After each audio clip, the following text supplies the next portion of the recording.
আসসালামু আলাইকুম। আজকে অনেকদিন পরে ছুটিতে বাড়িতে আসলাম।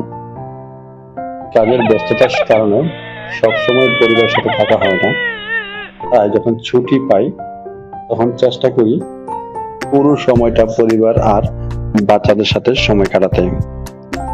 আমার ২ টা মেয়ে, বড় মেয়ের নাম নুসাইবা আর ছোট মেয়ের নাম হচ্ছে নাজিয়া। ওরা দুজনেই আমার জীবনের সবচেয়ে বড় একটা আনন্দ, জীবনের একটা অবিচ্ছেদ্য অংশ। বাড়িতে আসলে মাঝে মধ্যে বড় মেয়ের একটু পড়াশোনার খোঁজখবর নেই, তার পড়াশোনার আপডেটটা জানার চেষ্টা করি। আসলে বাবা হিসাবে মনে হয় বাচ্চাদের শুধু ভালোবাসলেই হয় না, তাদের সময় দেওয়ার একটু দরকার। সেই কারণে আজকে নুসাইবাকে নিয়ে একটু লিখতে বসলাম, তার পড়াশোনার খোঁজখবর নিচ্ছি। আহ, তো সে খাতা আর কলম নিয়ে আমার পাশে এসে বসলো ঠিকই, কিন্তু পড়াশোনার চেয়ে তার দুষ্টুমি জানে বেশি। কখনো বলে বাবা আগে একটু খাবো, কখনো বলে বাবা একটু পানি খাবো, আবার একটু পরে বলে বাবা আমার মাথা চুলকায়। তো তার এই দুষ্টুমিগুলো আসলে আমার অনেক ভালো লাগে।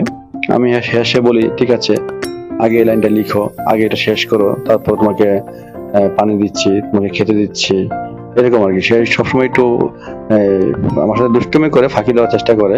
হ্যাঁ, তো পড়াশোনায় আলহামদুলিল্লাহ যথেষ্ট আমার কাছে মনে হলো একটি এই বয়সে যতটুকু শেখা দরকার সেতটুকুই শেখার চেষ্টা করছে। তার মাও তাকে এভাবে গাইড করছে।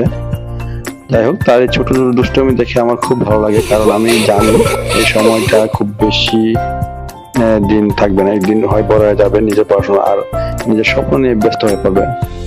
তবু আমি তাকে একটু করে পড়াই, তার পড়াশোনার খোঁজ খবর নেই। আমি চাই আমার মেয়েটা বড় হয়ে একজন ভালো মানুষ হোক, ভালো শিক্ষা লাভ করুক। আর সে বাবার সাথে দুষ্টুমি করছে, হ্যাঁ, জীবনের একটা সময় আসবে, সুন্দর মুহূর্তগুলো আসলে এই সময়টা থাকবে না, কারণ সে বড় হয়ে যাবে, নিজের পড়াশোনা নিয়ে নিজে ব্যস্ত থাকবে। তো একটা ছোট্ট মেয়ে, একটা খাতা, একটা কলম আর বাবার সাথে কিছু হাসি আর দুষ্টুমি, এই সময়গুলো আমার জীবনের সবচেয়ে বড় সুখ এবং সবচেয়ে সুন্দর স্মৃতি।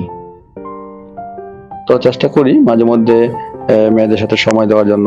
তো আমি মনে করি বাবা হিসাবে আহ, আমার আসলে এতটুকু দায়িত্ব রয়েছে, আমার কাছে আসলে ভালো লাগে। প্রত্যেকের উচিত যে যেই কাজেই ব্যস্ত থাকেন না কেন, নিজের সন্তানদেরকে একটু সময় দেওয়া, একটু